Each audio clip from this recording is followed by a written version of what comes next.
posibilidad ng tagumpay o kabiguan, ng ligaya o lungkot. Kaya marapat lamang na tanggapin si Jesus bilang tagapagligtas at Panginoon. At matapos yun ay panariwain ang katapatan at paglapit sa Kanya bawat araw o day by day. Ang day by day ay naglalayong umalalay sa pang-araw-araw na pamumuhay. Narito po si Kuya Ed Lapis sa mensaheng pinamagatang Do Not Say.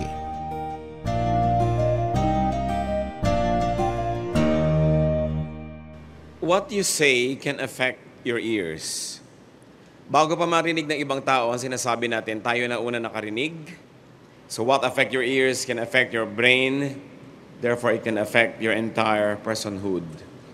Kaya pinag-iingat po tayo ng Biblia sa mga sinasabi natin because what we say has a very powerful way of becoming true.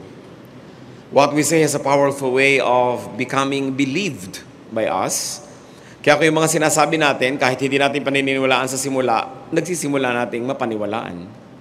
At kung yan ay ating laging sinasabi, nagkakatotoo. Hindi man sa realidad, sa labas ng ating katawan, nagkakatotoo sa loob ng ating isip. Kaya maraming sinasabi sa Bible, do not say. Huwag sabihin. At ilan sa mga yan ay ating pagbubulay-bulayan sa mga sandaling ito. Ama namin, salamat sapagkat kayo ay nagtuturo sa amin na mag-ingat. Ayaw niyo kami, Panginoon, na mapahamak. Ayaw niyo na maapektuhan ang aming isip na maraming lason. Tinuturoan niyo kami kung anong mga marapat na sabihin at hindi. At sa sandaling ito, kami, Panginoon, ay nagpapaturo sa inyo. Kayo po ang maging tagapangaral. Patawarin niyo po kami sa mga kasalanan namin. Malalakim at maliit, alam man namin o hindi, sinasadya man o nakakataon na nangyayari. Lahat po ng pagkukulang namin, nilalapit namin sa inyong patawarin niyo, punan niyo, O Diyos. At nawa kayo po ang siyang maging kaaliwan ng aming puso, lakas ng aming katawan, karunungan ng aming isip. Mangusap kayong may kapangyarihan at maging blessing ang paglapit namin sa inyo. We ask for blessings, O God. Bless us with your words. Bless us with your wisdom. Protect us from all lies and falsehood. We ask you, Father, to be our teacher. In the name of your Son, our Lord Jesus, we pray. Marami pong mga nakalagay sa Biblia na huwag daw dapat sasabihin. Isa dyan, do not say, I deserve this. I deserve this good thing. Halimbawa, may malaki kayong bahay, don't say, I deserve this. Meron kayong magandang trabaho, meron kayong kayamanan, don't say, I deserve this. Ang mga tao polite sa inyo, binibigyan kayong regalo, binibigyan kayo ng pag-ibig, don't say, I deserve this. Deuteronomy 9:4. After the Lord your God has driven them out before you, do not say to yourself, the Lord has brought me here to take possession of this land because of my righteousness. No, it is on account of the wickedness of these nations that the Lord is going to drive them out before you. Ano po yung konteksto nito? Ang mga Israelita ay bibigyan ng Panginoon ng lupang ipinangako sa kanila at ipatatalo ng Panginoon yung mga nakatira doon dito sa mga Israelites na dadayo pa lamang. At sabi, kung sakasakaling dumating ang panahon na naging inyo na ang lupain, huwag niyong masasabi-sabing, deserve niyo yon. Matuwid kasi tayo, maka-Diyos kasi tayo, kaya nabigay ito sa atin. Sabi, hindi. Pinapalayas ko yung mga nakatira dyan, hindi dahil mabait kayo, kundi dahil lang mas masama sila. So nakikita po natin na hindi lang dahil binibigyan ng lupa yung mga Israelites is because they were deserving, but because the people who were on that piece of property displeased God all the more than the Israelites. Sabi, huwag niyong sasabihin yan. Sometimes it is not you, but it is them. Pag nananalo tayo, hindi naman dahil kung minsan mabilis tayo, dahil yung kalaban natin sa takbuhan na dapa. Nag-top ka sa exam, hindi dahil ikaw pinakamatalino, dahil yung mga ibang kakompetensya mo, nag-mental blackout pala. O kaya absent sila. Kaya nung minsan si Gloria Diaz tinatanong, paano ba nananalo sa Miss Universe? Sabi niya, wala. Magaganda naman kayo lahat. Kaya kung sino lang swertehin dyan, yan ang nananalo. Kahit anong gawin mo dyan, wala kang pwedeng gawin para manalo. Sabi kasi total, ang dami mong kalaban. Magaganda rin kayo lahat. So kung sinong napagkaisahan na manalo, yun ang nanalo. Hindi ibig sabihin yun na yung pinakamaganda. So don't say, I deserve this. Why not? Because saying and believing you deserve the good thing can make you proud. I deserve this. It can make you insensitive to other more deserving people, or to those who are equally deserving, or to those who are almost deserving, but then you become insensitive to them and say, I am the one who deserves this. To say and believe that you deserve a good thing can make you unkind to those who do not deserve it. Kaya tuloy pagka naging meron na tayong ganong klaseng feeling na ako ang meron nitong karapatan, nagkakaroon na tayo ng lisensya na hindi maging mabait, na hindi maging mabuti.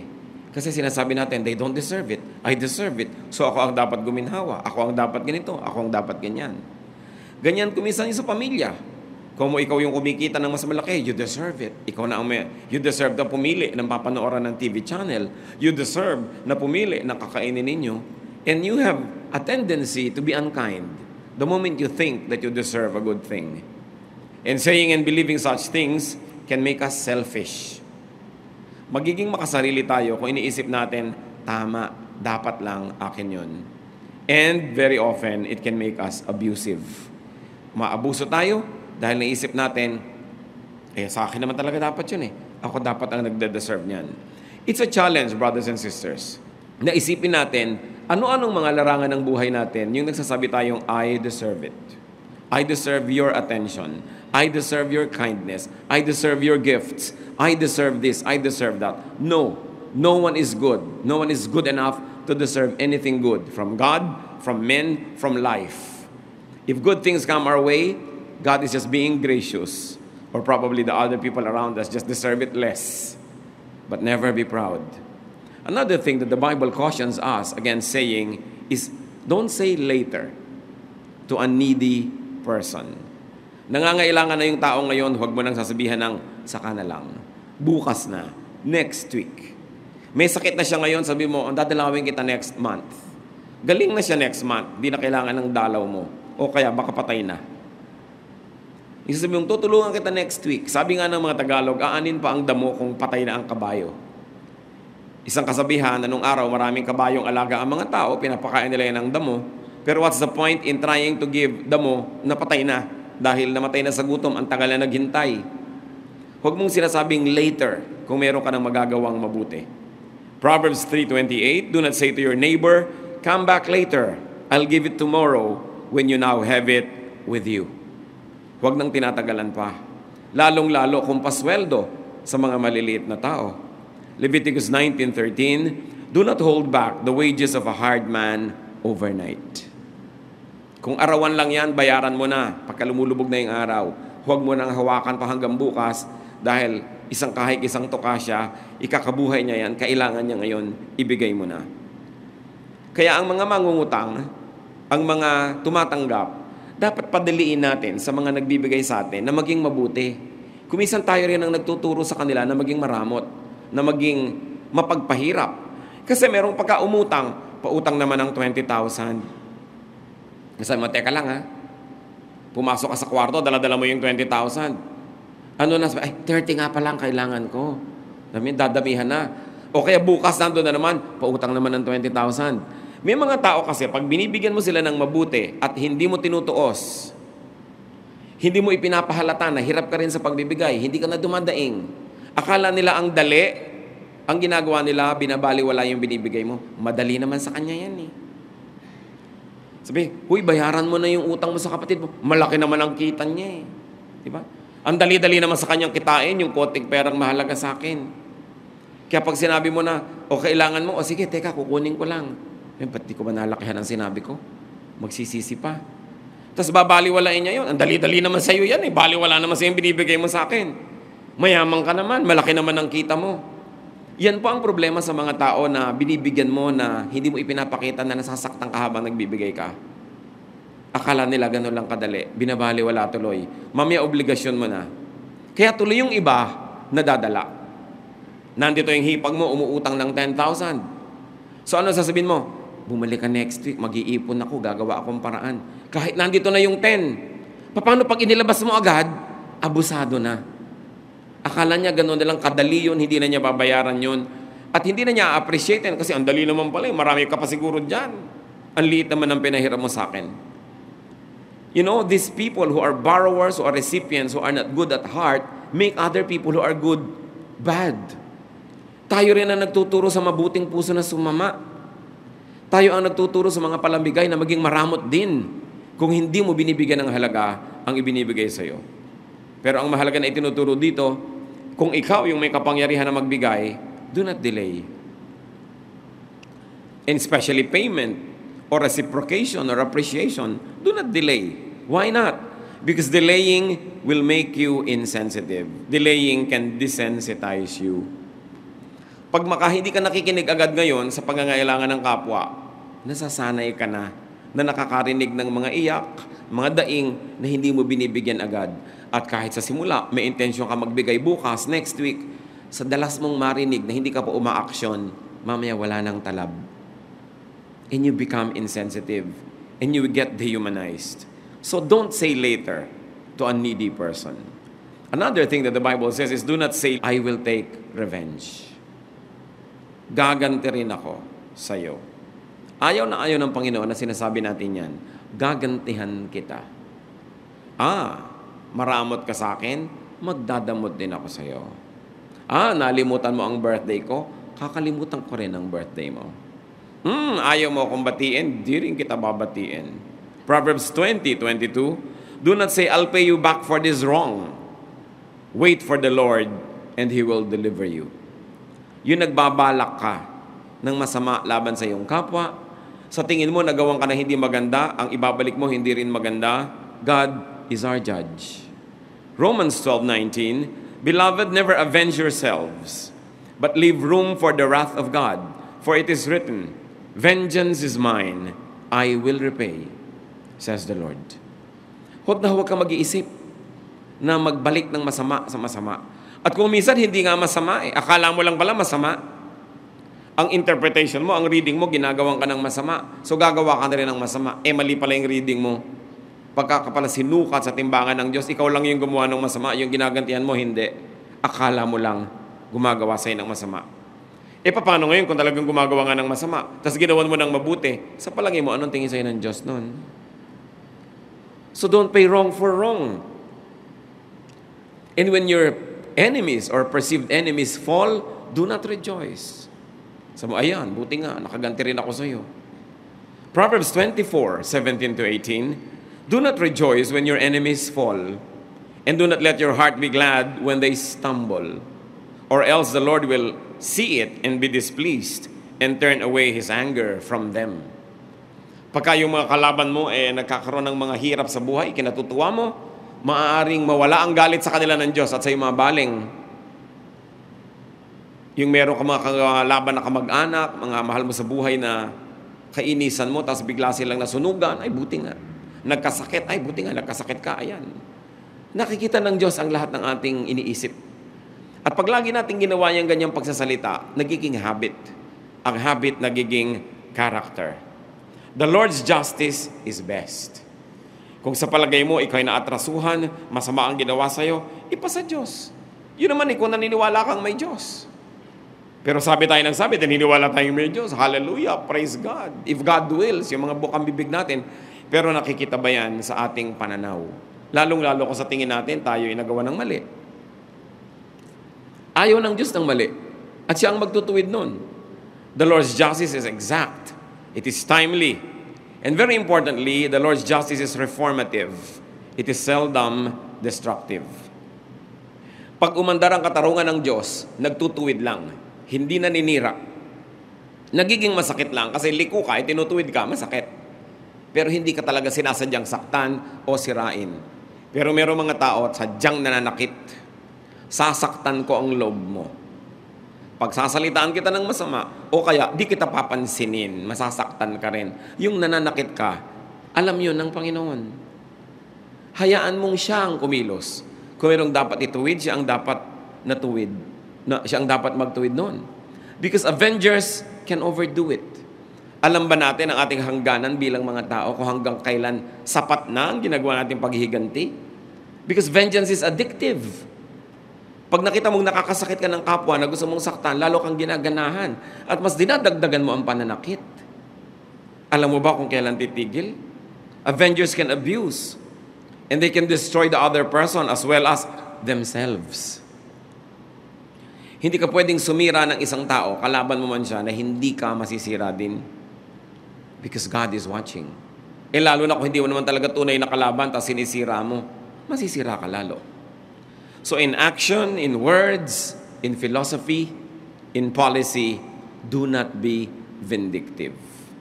Huwag vengador. Huwag palagante. May mga tao ganun eh. Dapat not tit for tat. There are people who live for tit for tat. Sinampal mo ko, sasampalin kita. Binuhusan mo ko ng tubig, bubuhusan din kita. Diba? Hindi ka pupunta sa party ko, hindi ako pupunta sa party mo. Hindi mo ako kinausap, di kita kakausapin. Silence for silence, anger for anger, tampo for tampo, betrayal for betrayal, hurt for hurt. This is not the way of God. Kailan natin i-apply sa buhay ang lahat ng verses na nadidinig natin sa tagal ng panahon? Kailan natin i-apply sa buhay ang lahat ng bunga ng mga panalangin or the objects of prayer? Ang mga nadidinig nating magagandang kanta sa pang-araw-araw ng buhay, sa pakikitungo natin sa ating kapwa, sa pakikitungo natin sa ating pamilya, sa ating mga katrabaho, mga mahal sa buhay, mga kaibigan.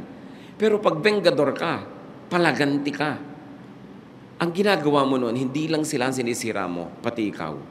Sapagkat sabi sa Biblia, pag hindi ka nagpapatawad, hindi ka rin papatawarin ng Diyos. You burn the bridge over which you too must pass. Kaya ang bilin ng Romans 12:10, love one another with mutual affection. Outdo one another in showing honor. Magpaligsahan kayo ng pagbibigay ng parangal sa isa't isa. Hindi magpapataasan kayo, magpapaligsahan kayo ng payabangan, patigasan ng puso, patapangan, palakihan ng sugat na lilikhain sa puso ng kapwa. Hindi yun ang paligsahan na itinuturo sa atin ng Bible, kundi magpaligsahan sa paggawa ng mabuti. Do not say the good old days. Ecclesiastes 7:10, do not say, why were the old days better than these? For it is not wise to ask such questions. Hindi lang pala sa panahon natin tayo nagre-reminisce sa mga good old days, the good old days. Mabuti pa nung araw, mura ang gasolina. Mabuti pa nung araw, mura ang ganito, mura ang ganon. Panahon pa ni Solomon, 1,000 taon na, meron na rin ganong tendency ang mga tao na pag-isipan, mabuti pa nung araw, mabuti pa nung araw. Sabi, huwag nga kayong ganyan, sabi ni Solomon, hindi mabuti, hindi katinuan na itanong ang ganyang mga tanong. Why? Because you would be blind to today's blessings.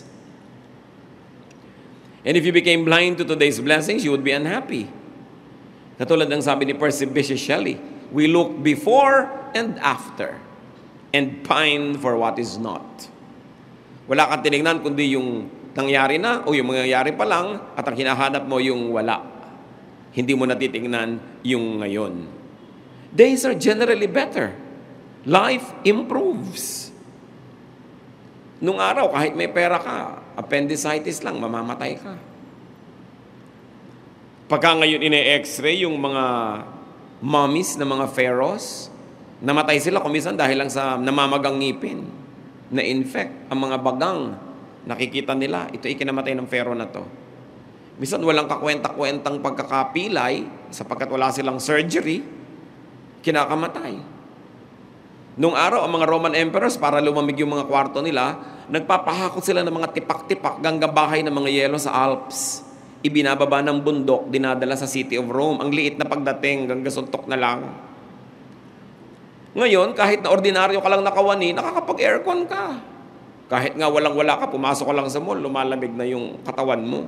Daig mo mga Roman emperors. Nung araw, kahit ng mga emperor magbabiyahe, pupunta lang sa kabilang bansa, 3 buwan. Ngayon, kahit na mamamasukan ka nakatulong, ilang oras lang, nandun ka na, nakapag-aeroplano ka na. Ang daming ginhawa ng tao ngayon. Democracy is so much more better than absolute monarchy. Even socialism has better effects for the people than what it was before, na absolute monarchy.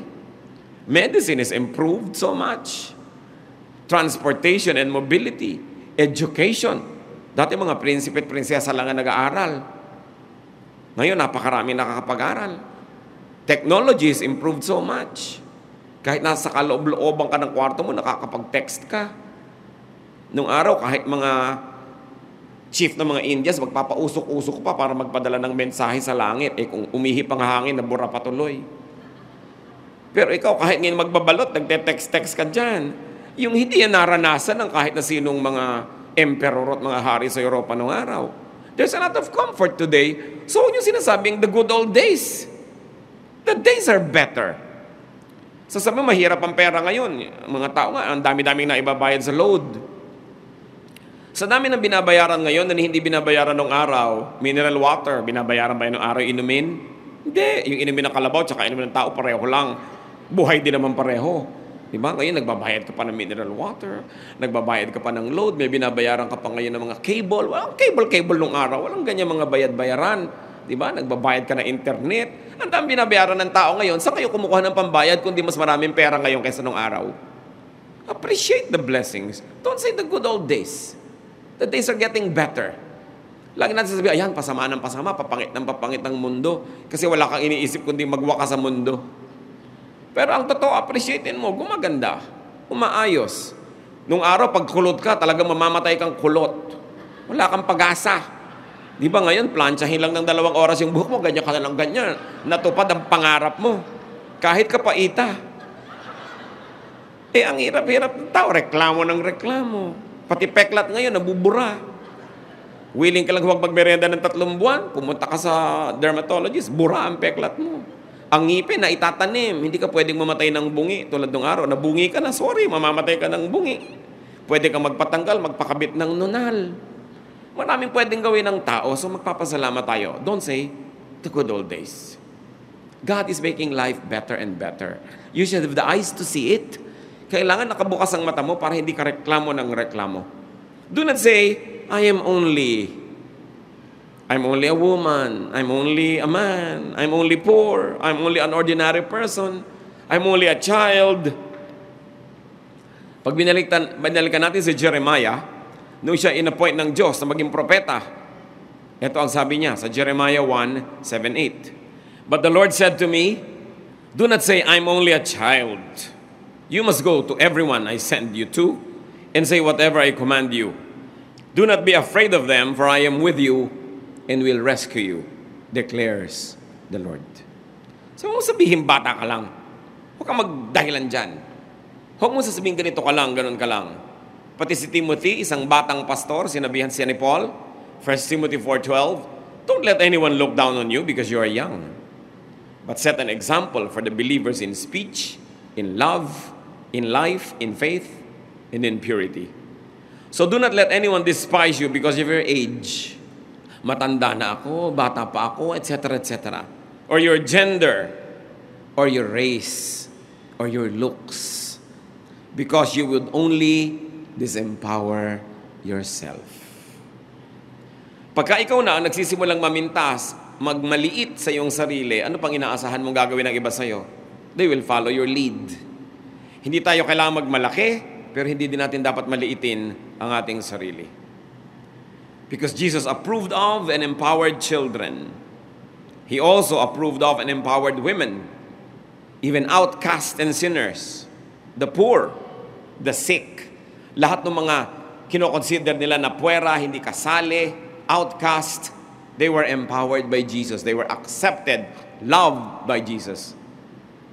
And Jesus fellowship with them to the point that he was called a friend of sinners. Another thing we should not say is, why God? Bakit o Diyos? Bakit mo ako ginawang ganito? Bakit ako isinilang na ganito? Bakit ganito lang ako? Especially, don't ask God about these things that you cannot change. They will only make you unhappy and rebellious. Yung mga tanong na yan ang pinagsisimulan ng paghihimagsik. Yung why. May mga bagay na nababago, pero may mga bagay na dapat tinatanggap. Romans 9:20, but who are you, O man, to talk back to God? Shall what is formed say to him who formed it, why did you make me like this? Sabi, ikaw lang yung palayok, ginawa kang ganyan, ba't ka nagtatanong kung ba't ka ginawang ganyan? Ginawa kang ganyan, magpakaganyan ka kasi ginawa kang ganyan eh. And be the best palayok that you can be. Ginawa kang ganito, be the best version of what you are. Job 38, 1-2, nung nagre-reklamo si Job sa Panginoon, then the Lord answered Job out of the storm. He said, "Who is this that darkens my counsel with words without knowledge?" Marunong si Job, matalino, mayaman, pero compared sa karunungan ng Diyos, baliwala ang alam niya. So sabi ng Panginoon, sino ito na nagmamagaling? Akala mo mas marami pang alam tungkol sa akin at kesa sa akin? Ba't ka nagre-reklamo sa hinayaan ko mangyari sa buhay mo? Hinayaan ko yan, harapin mo. May mga bagay na pwedeng ilapit sa Diyos.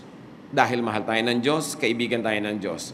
Pero hindi ko mo kaibigan, hindi na siya Diyos. So may mga bagay na dahil Diyos siya, huwag ka na lang kumibo dahil Diyos siya. May mga bagay, pwede ka magpakiut, lumapit, umungot-ungot. Pero dapat alam mo kung kailan mo inilalagay yung sarili mo sa lugar. Ginagalang mo siya. Kahit ang tatay nyo nakikipagkaibigan sa inyo, nagbibiroan kayo, pero may hangganan ng mga biroan na yan. Hindi mo siya pwedeng itratong talagang parang kababata mo dahil hindi. Kahit anong pagpapanggap mo, hindi mo siya kababata.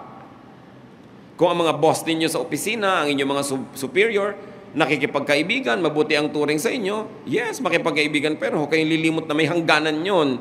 May mga bagay na hindi mo tinatawid, may mga hangganan na hindi ka lumalampas. Ganon din ang mga bituin. Hindi ka pwedeng umalis doon sa ruta mo kasi magbabanggaan yung mga ibang bituin, masisira lahat ang plano ng Diyos. Yung halaman, pag orchid ka, kumapit ka sa puno. Di ba? Pagka fern ka, doon ka sa madilim. Pag lumot ka, kumapit ka sa basang bato. Meron ka dapat lagyan. Ang lahat ng taong kumikilala sa Diyos, lumalagay sa lugar. Hindi ka tumatawid sa hindi mo dapat tawirin. Hindi ka dapat lumalampas sa hindi mo dapat lampasan. At isa na doon, ang pakikipag-communicate natin sa Diyos. Not because God is friendly, you'd be too overly fresh. Kailangan ginagalang mo at may mga bagay na hindi mo tinatanong, tinatanggap mo.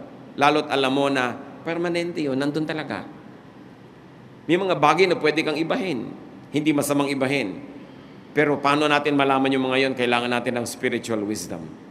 Pero huwag na huwag nagiging rebellious against God's will.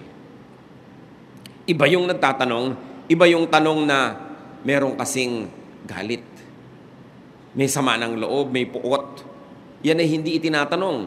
Isasabihin nyo, paano ko talaga naiisip ko? Sabi, huwag mo sabihin. Kasi may mga bagay na pag naiisip mo lang ng maliit, pag hindi mo sinabi, nalilimot mo. Pero pag sabi ka ng sabi, ulit ka ng ulit, lalo mong naiisip. At habang lalo mong naiisip, lalo mong nasasabi. At habang lalo mong nasasabi, lalo mong naiisip, kinain ka na ng buong ideya na yon later on. So may mga bagay that you don't verbalize. Because a thought dies when you don't pay it attention. But the moment you verbalize it, you give it honor, you give it dignity, you give it space in the scheme of things. And the moment you give it space in the scheme of things, it begins to assert itself. And once it begins to assert itself, it can dominate you. Kaya yung mga tukso na iniisip, laging iniisip, tapos binabanggit, mamaya yung tukso na ang nananaig. Yung mga maliliit na unhappiness, pag lagi mong sinasabi, lumalaki. Kinakain ka, nasisira ang iyong pagkatao. May mga bagay hindi dapat sinasabi. Masama ang loob mo sa isang tao, pag sinabi mo doon sa kapwa mo tao, sumama na rin ang loob niya doon, nagkagulo-gulo na, lumaki. Sa halip ngayon tuloy, na magkaroon ng kapayapaan, ang pinagsabihan mo pa, galit din, nagkasulsulang kayo ng galit nyo, lalo lang kayo nagalit, gumulo ang mundo. Mga kapatid, tandaan nyo, may mga bagay na hindi sinasabi. Sinasarili. Ang mga totoong tao, nakikilala mo, hindi lang sa sinasabi. Nakikilala mo rin sa hindi sinasabi. Sa sinasarili, sa kinikimkim, at ipinapasa Diyos. Kailangan ng tao ay tao, hindi tayo hayop. Ang aso, pag natapakan, tumatahol. Pag nagulat ang ahas, tumutuka. Ang tao ay tao, dapat ang tao may pagtitimpi. Ang tao mayroong pagpipigil sa sarili. Yun ay pinagkaiba natin sa mga mababangis na hayop. Kaya hindi lahat ng iniisip, sinasabi. Lalo't kung ang pagsasabihan mo masasaktan, wala namang mabuting magagawa, kundi nakasakit ka lang. Bakit ka mananakit nang walang mabuting kinauwian? Siyempre, yung sinaktan mo, kung hindi rin maganda ang pagkatao, sasaktan ka rin. Hindi na matatapos ang sakitan ninyo. Is that the kind of life you want to live? Another is that do not say, surely, when it comes to the future. James 4:13-15. Now listen, you who say, today or tomorrow we will go to this or that city, spend a year there, carry on business and make money. Why, you do not even know what will happen tomorrow. What is your life? You're a mist that appears for a little while and then vanishes. Instead, you ought to say, if it is the Lord's will, we will live and do this or that. So wag daw sinabi, sa birthday ko, punta ka. Oh, sure. Ano sinasabi natin? If the Lord wills. Hindi mo hawak ang bukas. Hindi ka nagpaplano na parang mabubuhay ka forever. Hindi mo alam. So you plan like you will live for long, but you have the attitude that you might die any moment because that can happen. Hindi natin dapat pangunahan ng Diyos. Siya ang may hawak ng kinabukasan. Lagi tayong nagde-defer sa Kanya. If God wills. If the Lord will allow. The Lord willing. I'm going. I will be there. We will do it. Proverbs 27:1, do not boast about tomorrow, for you do not know what a day may bring forth. At marami pong uri ng pagyayabang tungkol sa kinabukasan. Isa dyan yung, gagawin kita ng mabuti balang araw, pagkaya ko na, nakakatiyak ka ba na mabubuhay ka mahaba? So gumawa ka na ng mabuti ngayon. Yung nagde-delay ka, sige, saka na kita babayaran, saka kita gagawa ng mabuti. Kayabangan yun. Kasi hindi mo alam kung darating yung bukas na yun. So ang sabi sa Bible, kailangan laging ting matatapos ang maghapon, bayad ka ng mga dapat mong bayaran. Sinabihan mo ng I love you yung dapat mong sabihan. Humingi ka ng tawad sa dapat mo hinga ng tawad. Nakipagkasundo ka sa dapat mong kasundo. Kasi hindi mo alam kung buhay ka pa bukas eh. Pero para sa lilipas din to, hayaan mo ilang araw. Kayabangan. Kasi hindi mo alam kung nandun ka pa. At ang napakahirap, namatay na yung tao, tsaka ka nagsisi. O ikaw yung namamatay, nagsisisi ka. Mahirap yung namamatay ka na, may dala ka pang sisi. Mahirap yun. Kaya kailangan maluwag ang iyong loob pag kinukuha ka na ng Panginoon. And the only way na luluwag yan, wala kang utang. Lagi kang handang magbayad. Do not say an out-of-time word. May mga bagay po, mga bagay na magandang sabihin pero mali yung timing, mali pa rin. Lalo naman kung pangit na nga yung salita, walang magandang timing doon kahit kailan. Like, walang magandang timing kahit kailan sa mura. Minura mo yung tao, kahit kailan, walang magandang timing yun. Ecclesiastes 3:1, there is a time for everything, and a season for every activity under heaven. And 3:7b, a time to be silent, and a time to speak. May panahon, tahimik ka dapat. May panahon, dapat hindi ka tahimik. Dapat nagsasalita ka. And sino ang wise person? The one who knows when. When to be quiet. When to speak. Kailan magsasabi ng isang word. Sometimes careless words do not help. They worsen a situation. Kaya pinipigilan ng bibig na lagi nagpipiglas na mayroong gustong sabihin. Kailan nyo nakikilala ang kagandahan ng isang tao? Hindi physical, ha? Yung kalooban. Kailan nyo nakikilala? Pagka siya ay mahinahon o pag siya ay galit? Siyempre, pag galit.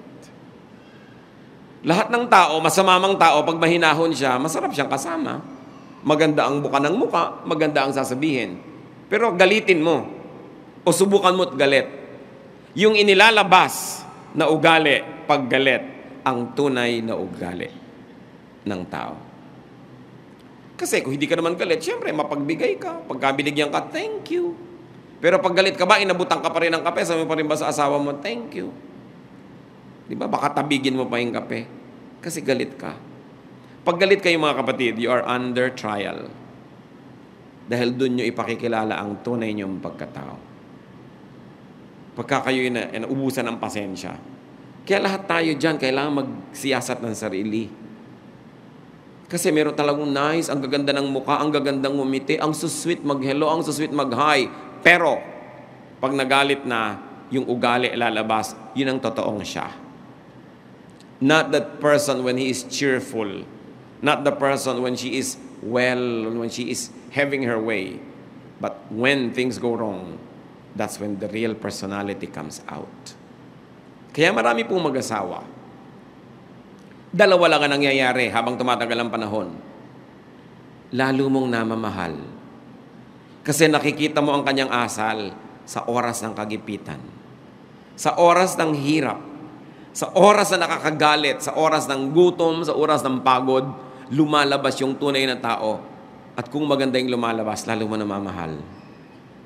Pero tuwing nagkakaroon ng hirap, gutom, pagod, ang pangit ng lumalabas na ugali, unti-unting natutungkab yung pag-ibig mo sa kanya. Kung patong-patong na brick siya na matibay, unti-unting nababawasan, nayayanig, hanggang mamaya gigising ka na lang isang araw, hindi mo na pala mahal. Kaya may mga mag-asawa naghihiwalay. Sa naipon na nakitang kapangitan ng ugali. Wala nang maapuhap, wala nang makapang mabutit maganda na panghahawakan para manatili pa. Mas nananaig yung mga nasaktan ka, na inis ka, na offend ka, kesa sa ikaw ay na cherish, na mahal, na nourish. Kaya may mga naghiwalay. Akala nyo automatic yan, mag-asawa na kayo, forever kayo na, magkaibigan kayo, kayo na talaga? No. Kasi nagkakakitaan kayo ng ugali. At dun sa mga panahon na yun, ang lakas ng withdrawal. Pag gumagawa ka ng mabuti, may deposit. Pero gumagawa ka ng masama, may withdrawal. Anong natitira? May balance ba? O wala? Ang maganda niyan, mga kapatid, tayo yung mga tao na merong karapatan at merong kakayanan na kontrolin ang ating ugali. Kasi hindi tayo hayop. Kaya sabi, be transformed by the changing of your mind. Kung may track record ka na lagi ka na lang may nakakagalit, lahat na lang ng nakasama mo sa trabaho, nakaaway mo, tapos sasabihin mo, binubutasan nila ako, pinagkakaisahan nila ako. Sobra naman, kahit saan ka na lang pumunta, ikaw yung pinagkakaisahan. Sobra kang star, nag-uusap-usap lahat ng kumpanya, para pag dumating ka doon, pagkaisahan ka. O talagang ikaw ang humahanap ng gulo. Halos lahat ng kaibigan mo, ang ending, kaaway mo in the end. Huwag mo nang sisihin pag mahigit 3 na sila. Baka ikaw na yun. Kung isa, pwede pa sabing masama siya, kaya kami nag-away. 2, masama siya, kaya kami nag-away. Pero pag 3, 4 na, mag-isip-isip ka na dahil may common denominator sa problem and it's you. Kaya titingnan natin, ano ba yung ginagawa ko? Paano ba ako nagsasalita? Paano ako nananahimik? Paano ako kumikilos?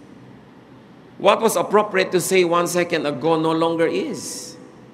And hurts the feelings rather than helps its cause. Pag may dapat kang sabihin, lumampas, lampas na. Timing is very important. And you know what is most important na i-time? Sorry. Mas madali, mas mabilis, mas maaga, mas umuusok, mas mainit yung sorry, mas tama. Pero kung minsan nahuli lang yung sorry ng a few minutes, wala nang talab. Dapat mabilis tayo magsabi ng sorry. I'm sorry, I was wrong. Mabilis. Pero hindi arte. Taos puso. Pag lumampas yung pagkakataon, wala na eh. Tapos na. Time is very important. So it's not really just do not say, but what the Bible is really telling us is do not think this way. Pag sinabi mga kapatid, do not say it, hindi lang do not say, ang ibig sabihin, huwag kang ganyan mag-isip. Ganyan ka kasi mag-isip, ganyan tuloy na sasabi mo. So pag sinabing, huwag mong sabihin yan, ang totoong sinasabi, huwag kang mag-isip ng ganyan. Baguhin ang paraan ng pag-iisip. Kung paano ka nag-iisip, nalalagay sa puso mo ang lahat at mula dyan lumalabas ang mga salita. Matthew 12:34. For out of the abundance of the heart, the mouth speaks. Kung anong laman ng puso, inilalabas ng bibig o ipinapakita ng katawan sa aksyon. At kung yun ang lumalabas sa ating bibig o aksyon, yung hindi maganda, yung nagpapalayo sa mga tao sa atin, nakakaaway tayo, dapat palitan ng laman ng puso. Hindi lang dapat palitan at pagandahin ang bokabularyo. Hindi lang dapat gandahan ang timing. Yung pinagmumula ng bokabularyo natin, yung ating espiritu, yung ating pagkatao, yun ang dapat talaga mabago. At kadalasan, ang mga tao naman, hindi sila likable only because they have been rejected many times. Maraming mga tao, sasabihin nila, hindi naman ako loving kasi hindi naman ako lumaking may nagmamahal sa akin eh. Oo nga, pero maibabalik mo pa ba yung childhood mo para i-replay mo, para may magmahal sa'yo, para maging mapagmahal ka? Wala ka na magagawa sa tapos na. So ang dapat mong gawin, repairin na lang yun. Limutin, matuto mula doon, because God is God of second chances. Nagbibigay ang Panginoon sa atin ng mga bagong pasimula. Gaano karami sa atin ang makakapagsabing lumaki tayo masaya? Sa dinami-rami ng mga masusungit na mga tito at tita, mga madrasta at madrasto, sa dami ng mga masusungit na lola at lolo, sa dami ng mga kaliweteng tatay at nanay, sa dami ng mga malulupit na kapatid, mga kamag-anak na mararamot, mayayabang na kapitbahay, gaano karami sa atin na makakapagsabing, I had a happy childhood? Konti. Pero kung papayagan natin ng mga kapatid na buong buhay natin, maapektuhan tayo ng mga deprivations ng childhood natin, therefore, you will remain deprived. Therefore, every turn and twist and chapter of your life, you're going to reprise. You're going to repeat the bitterness of your childhood. So what is important is to be free from that, to have a new beginning. Whoever is in Christ is a new creation. The old is gone. The new has come. New life comes. A new heart. And God said, I'm going to take away from them their heart of stone, and I'm going to give them a heart of flesh. Mga kapatid, kung meron sa atin na damage ng isang sad experience, marami yan. Nung bata ka, nung teenager ka, nung early adulthood mo, or very recently, don't let that damage keep damaging you by allowing it to make you bitter or unkind. Huwag mong hayaan na maging bato ang puso mo dahil lang nasaktan ka minsan. Kasi marami pang pagkakataon para sumaya. Pero kung magpapatali ka sa mga nakaraan, ikaw na ang may kasalanan kung ba't nagpapaulit-ulit yan. By the power of Jesus, we can have a brand new life, a brand new attitude, a brand new way of looking at things. We cannot forever hide behind the excuse that we were deprived. I was raped. I was abused. I was this, I was that. Hindi ko minamaliit yung masasakit na mga karanasan na yan. Nandun na ako. Pero masakit nga eh. Kaya dapat isara. Dapat limutin. Dapat palitan na maganda. Para yung nawala sa'yo noon, dumating naman sa'yo ngayon. Pero pag hinayaan mo yan na magpaulit-ulit ng epekto sa'yo, and it makes you cynical or unkind or stone-hearted, you will now be the cause of your sorrows. Meron lang nagpasimula nun, pero ikaw na ang nagpapatuloy. Ang isang pinakamalaking kalayaan ng tao, makalaya siya sa nakaraan.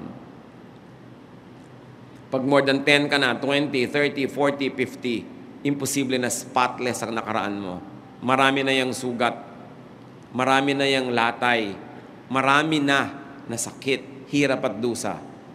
Sa dami nga na yon, dapat ka makinabang ngayon. It must make you better, not bitter. Nadaya ka once, twice, ayaw mo na magtiwala uli. So buong buhay mo, wala ka ng pagtitiwalaan. Kung balak mo pang sumaya, dapat ka matuto magtiwala muli. Hindi mo dapat sisingilin yung iba sa kasalanan ng iba sa'yo. Sinaktan ka ni Juan, babayaran ni Pedro. Ganun ang nangyayari kung minsan yung mga babae, dati nilang boyfriend, minahal nila, hindi sila minahal. Nagkaroon ng second boyfriend, hindi na nila minamahal. So ito ngayon si second na nagbayad sa kasalanan ni first. Tapos gantihan ng gantihan, lahat ng tao ngayon nasasaktan. Careful. Because we must change what is in our hearts. Yung laman ng puso mo, yun ang lalabas sa iyong bibig. Yun ang iaarte ng iyong katawan. Yun ang i-express ng iyong mukha. So watch the heart. So careful with words. Because words have a powerful way of becoming true. And words have a powerful way of suggesting to us our line of action. Napapabuti tayo, napapasama sa mga sinasabi natin. Matthew 15:11, what goes into a man's mouth does not make him unclean, but what comes out of his mouth, that is what makes him unclean. Aming Diyos, kami po ay nagpapasuri kung anong ginagawa namin sa aming mga salita. May mga pinagsasasabi ba kaming hindi dapat? At kung ito man ay nangyayari, saan nagmumula ito? Anong mga problema ng puso namin ang pinagmumula ng ganito mga asal? Siyasatin mo kami, Panginoon. Mapagkunwari ba ang aming mga salita? Ano mga itinatago namin? Bakit? Masakit ba? Mapagmataas? O kaya nagmamaliit sa sarili? Ano ang pinagmumula ng mga diwa kung ba't kami nagsasabi ng mga sinasabi namin?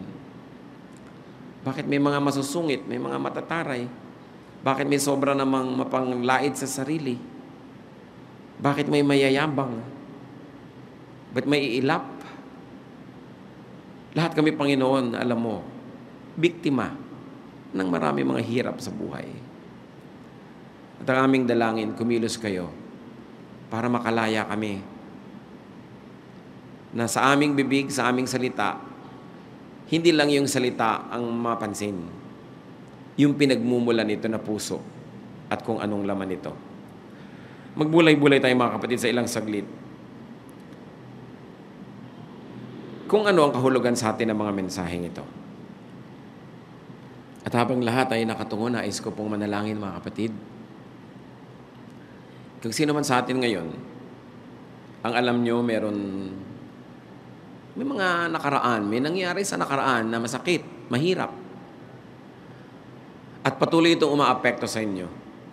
Umaapekto sa inyong pakikitungo sa inyong kapwa, sa inyong pagpapahalaga sa sarili, sa pagtingin sa hinaharap. If you have been hurt, you were damaged, if you had been neglected, inapi, kinalimutan, at hanggang ngayon, alam nyo, may epekto ito sa inyong ugali, sa inyong ginagawa, sa inyong kaligayahan. Nais ko kayo panalangin. While heads are bowed and eyes closed, I want you to stand. I'm going to pray. The Spirit of God will release you as you'll let the power of Jesus cleanse your past. Praise God for you who stand and say, Lord, may mga karanasan ako nung araw na hanggang ngayon, multo pa sa buhay ko. Hanggang ngayon, nagpapahirap sa akin. Hanggang ngayon, umaapekto pa sa ugali ko. Hanggang ngayon, nagiging dahilan ng aking mga takot, mga hirap. It's not an accident that you're here today. It's a date with God who wants to set you free. Just stand and pray silently. Kayong mga tumayo na, purihin ang Diyos sa inyong paglapit sa Kanya. Lahat ng lumalapit sa Panginoon, hindi niya kahit kailan tatalikuran o kakalimutan. Silently, ask God to heal your heart. And silently also forgive people. Kung sino man ang mga pinagkakasamaan nyo pa ng loob, may malalalim kayong mga hinanakit, galit, patawarin nyo na ngayon para kayo makalaya. May the power of God be in your hearts so that you may be powerful to forgive. Lord, empower your people to forgive. Thank you for the spirit of humility that people stand and admit that they need you. That there's a wound that has to be healed. Na mayroong dapat gamutin. Makipagniig kayo sa Diyos, mga kapatid, ng ilang saglit. Humingi ng tawad sa mga kasalanan na nagawa dahil dito sa mga hinanakit at galit na ito sa kapwa. Humingi ng tawad sa kakulangan ng pagtitiwala sa Diyos. Magpatawad.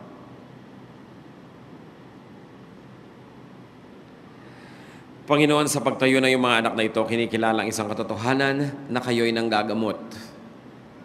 At tumatayo ang mga anak mo para magpagamot sa inyo. Higit sa amin, kayong nakakaalam ng lahat ng pinagdaanan naming lahat. Lahat ng mga hirap, mga sakit. Lahat ng naranasan namin, Lord, na pananakit ng kapwa, pang-aapi, pagtataksil, rejection, deserting us, O Lord, in times of needs. Iba't ibang kwento, pero isa lang ang storya na may mga taong gumawa ng hindi dapat gawin o kaya hindi gumawa ng dapat nilang gawin sa amin. At dahil diyan, nasaktan ng kalooban na yung mga anak, nagkaroon ng mga malalalim na sugat. Panginoon, sa pangalan ng Panginoong Jesus na yung anak, sa kapangyarihan ng dugo ni Jesus, sa kapangyarihan ng iyong Espiritu, we declare restoration unto your people. Restore your people, O God. Pagalingin niyo po ang mga sugat, isaran niyo ang mga nakabukang mga sugat na ito.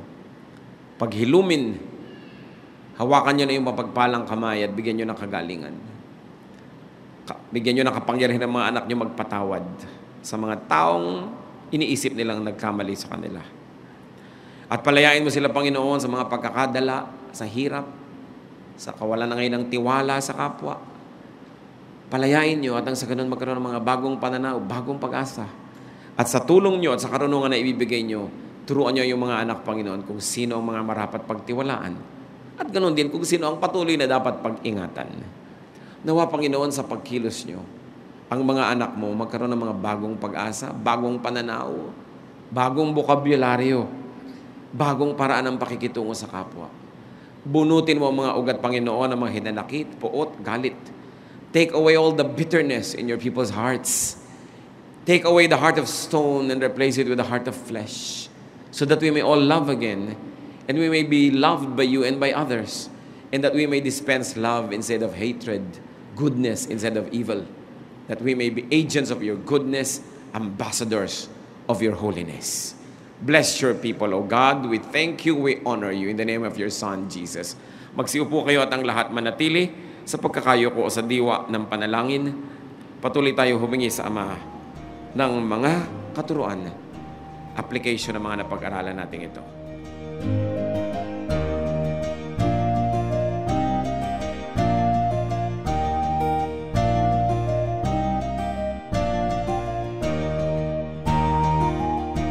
Ang katatapos pong mensahe ni Kuya Ed Lapiz ay pinamagatang Do Not Say.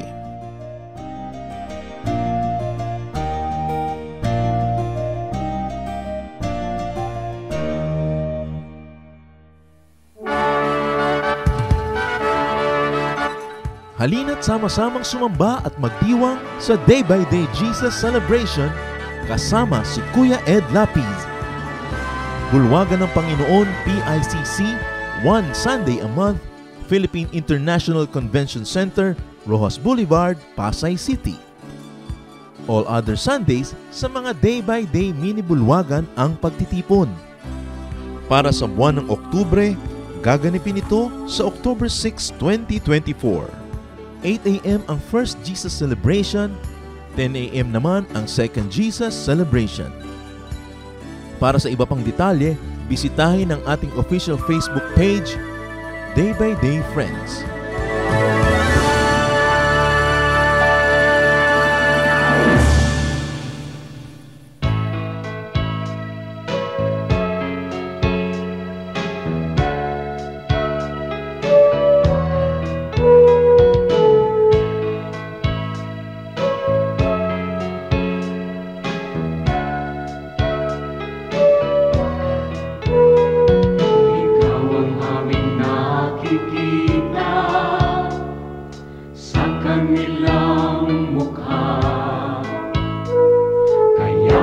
mabuting balita, binabahagi sa mga dukha. Ngunit paano nilang masisilayan ang habag at pag-ibig mo kung hindi mapatutunayan sa aming matotoo? Kaya kung paano mo kami kinalingan, kung paano mo kami minahal, sa aming buhay nawa ay magbunga ng pagtitiyaga at pagpapagal sa aming kilos, salita at damdamin. Maranasan nilang totoo ang kabutihang natutunan namin na nagmumula sa'yo.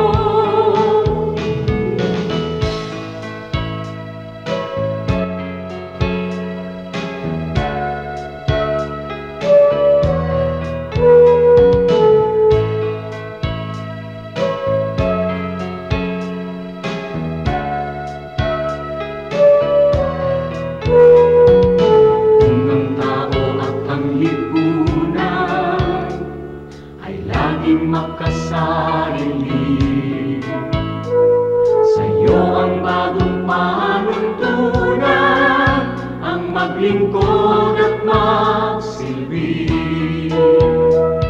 Ang aming pananampalataya patuloy mong palaguin, at sa iyong dakilang biyaya di ka namin bibiguin.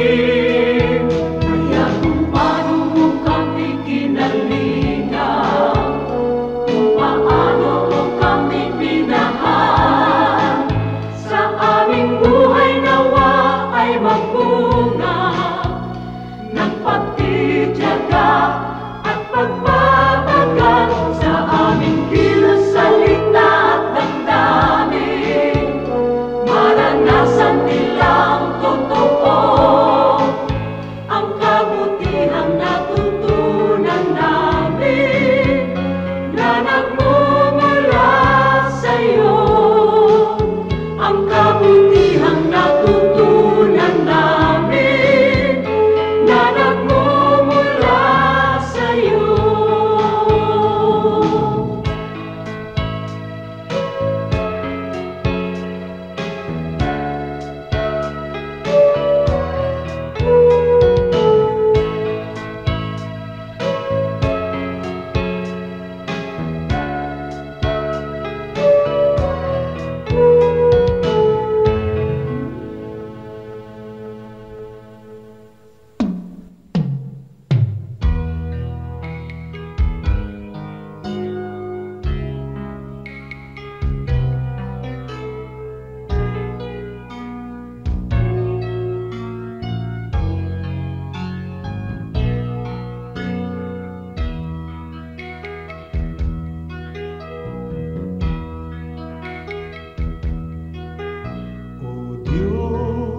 Ang dalangin ko'y iyong tanggapin, na maging karapat-dapat sa iyong paningin. Kung may pag-aalinlangan ang aking paniwalaan ay ikaw. Ang kailangan ko'y iba, yung lakas upang di ko natahakin. Ligaw na landas sa pagpaparot parito, sa ulat bagyo'y hindi magbabago. Katapatan ko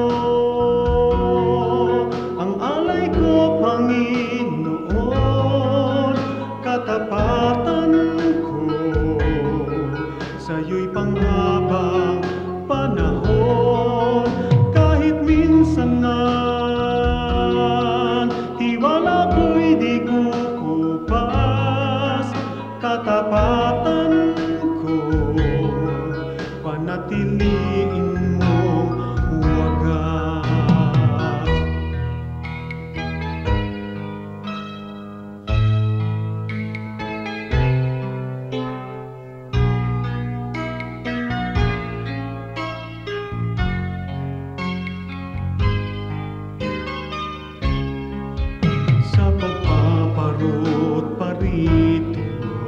Sa ulat bagyo'y hindi magbabago. Katapatan ko, ang alay ko